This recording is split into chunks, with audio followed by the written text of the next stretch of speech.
Picture stepping into a fight and leaving a trail of enemies collapsing behind you. Not because you're still attacking, but because the damage you've already dealt is still tearing through them. Every slash is a timer, every hit a countdown, and you're the one who decides when it hits zero. There's something beautiful about watching a health bar drain on its own. It's clean, it's effective, and it makes you feel like an assassin who didn't even need to finish the job. The build does it for you. Hello my fellow pirates and welcome back to the channel. Today we are diving straight into one of Windrose's strongest early to mid-game builds, a fan favorite setup that most players already know and new players are about to fall in love with.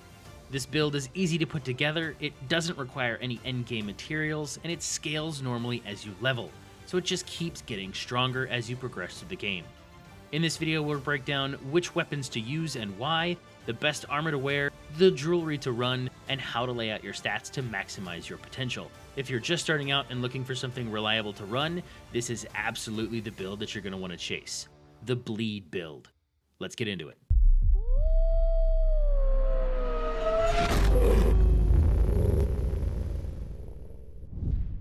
Okay, some things to mention before we dive any deeper. I designed this build with early to mid-game thoughts in mind. Required items can be found throughout the coastal jungle as well as in the foothills. While technically it isn't required to defeat the first boss, I would still recommend doing it because that's when the game really starts to open up and hit its stride. To start out, let's cover the weapons. First is the infamous Rapier of 1,000 Cuts. Its perk states that dealing damage applies bleeding. It stacks up to 5 times and each stack deals 25 damage per second. That means at a full stack, you are dealing an extra 125 damage per second, and that's before even factoring in your own stat scaling. Because yes, bleed damage scales with precision. I can see all the comments flooding in now. Where do you find this thing? I can't find it anywhere. My friend already got it, but he doesn't remember where. And unfortunately, there's no good way for me to tell you exactly how to get this weapon. In the game's current state, there is little in the way of target farming items. All I can tell you is that it can be found in different POIs around the coastal jungle or foothills. Most players can find it while naturally progressing through the game. Since loot is player specific, you and your friends can explore together, and only one of you needs to be able to find the item, and then the person can drop the weapon for everyone to pick it up, which will unlock the blueprint for crafting. That trick can be done with nearly any gear in the game, so use that to your advantage. Now for the next piece of the puzzle, the revolver, the Drake's double barrel pistol. This is a fantastic secondary for many reasons, so I suggest finding one and leveling it up ASAP. Again, it can be found throughout the coastal jungles or foothills as random chest loot. This weapon in its rare form has the perk that, as the name states, allows you to fire 2 shots in quick succession without needing to reload. However, we want the perk that comes after upgrading this weapon to the Epic rarity. Technically, this is the only item that you need to ascend to Epic in order to take full advantage of the build. In order to ascend your weapon, you'll need to collect 7 Tumbunga ingots. These can be found in dungeon POIs, specifically the Trial Circle Ruins, which are marked on your map with the small torch. Early game, there are only a few of these in the coastal jungles, but once you reach Zone 2, they become a lot more frequent, and there are spots in Zone 3 which you can semi-farm this item, so don't worry about saving them for anything. Now, why all this work for just one weapon? Well, Drake's is the only weapon that can apply the vulnerability debuff. What the heck is vulnerability? The perk reads that shots apply vulnerability effect to target.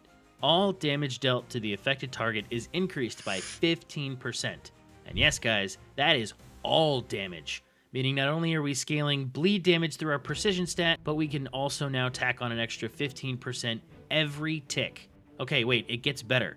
I've seen a lot of iterations of this build online where they want you to switch weapons halfway through after you've applied the bleed and do all this extra crazy stuff. Listen, none of that is necessary at this stage of the game. Once you have gotten further and you want to min-max every little step, by all means go for it.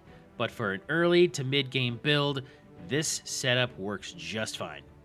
But we can take things a step further. Let's go over the armor. Here is where the build can have a little bit of flexibility depending on your playstyle, so feel free to mix and match depending on the set bonuses that you like. Here's how I ran mine. You'll need to craft yourself 2 pieces of the Privateer set, which will give you the set bonus that increases your critical hit chance by 10%. The other set bonus we need comes from the Pikeman set, giving us a boost to our HP by 160 points.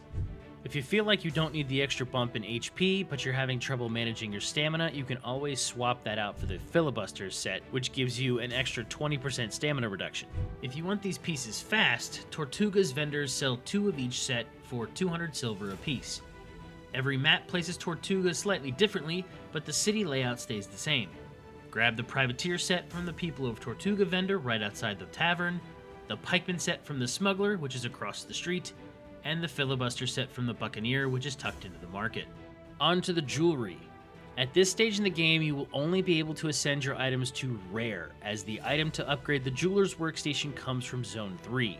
In the meantime, you'll want to get your hands on a Necklace of Precision to help increase your pierce damage, and then you also want to get a Cutthroat Ring, which will increase your critical hit damage. Now, like I said, there isn't a good way to target farm items.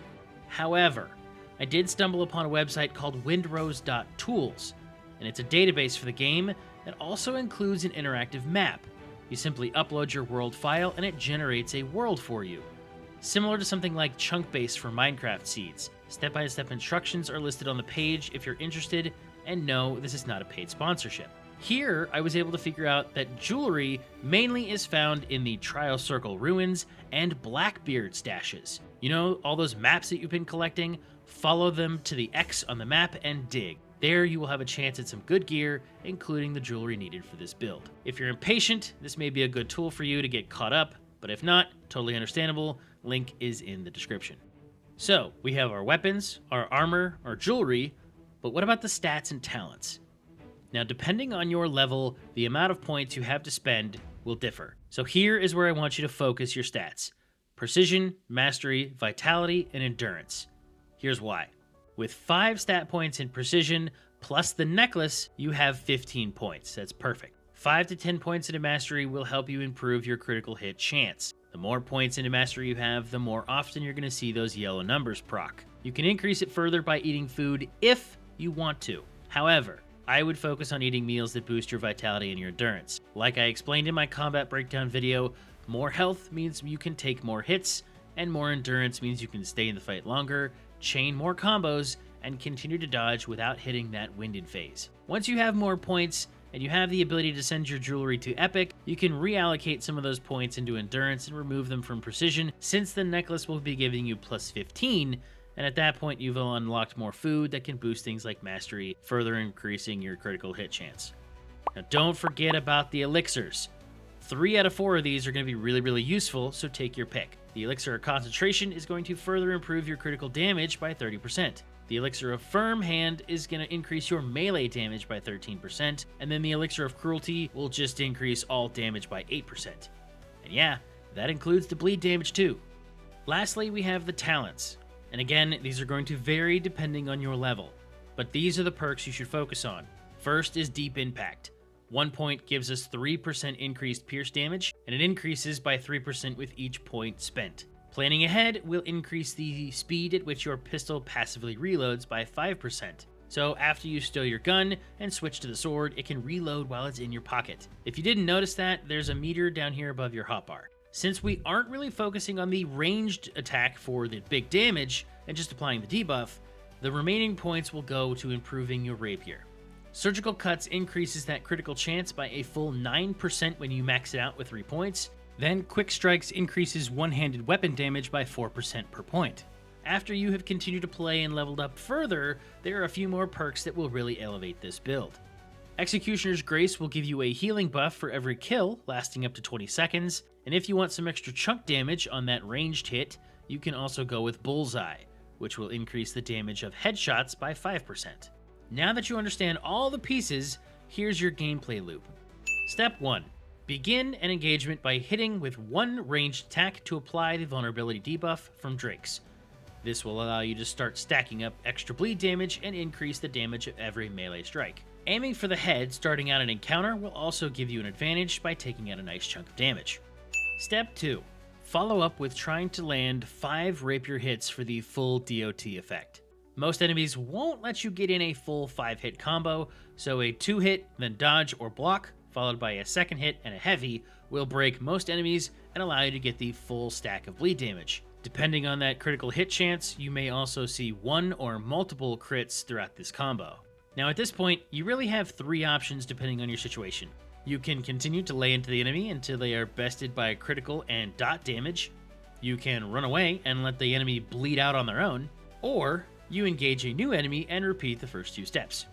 Enemies will slowly be bleeding out around you, all while you just run around pop-shotting and poking things and keep the loop going. Shot, stab, stab, run, stab, stab, shot, run. Safe, easy, effective. And that is the name of the game in Windrose. A couple more helpful hints when using this build. The first is stick to copper and iron bullets when possible. While stone bullets can still get the job done, they will cut your damage by 20%. The second, the Rapier of 1,000 Cuts does not need to be ascended for this build to work. However, once ascended, you gain some temporal health back when dealing bleed damage, and increases the scaling tier from C to B, meaning better damage per stat point you have into precision.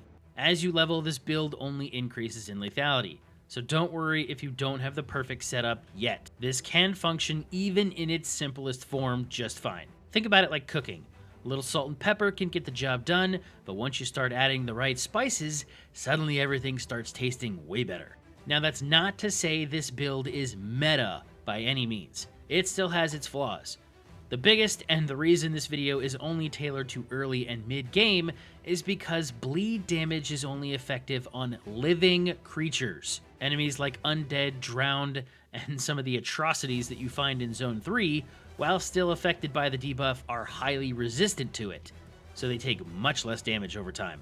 Don't get me wrong though, you can still fuck up some crocodiles. The other downside is simply that it can be resource heavy, requiring you to not only have 2 weapons, but also bullets and gunpowder in order to complete the full loop.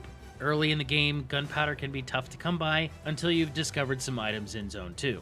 Helpful hint with gunpowder. The pirate camps throughout the coastal jungle have supply bales with gunpowder in them. These will respawn even after you have cleared the POI.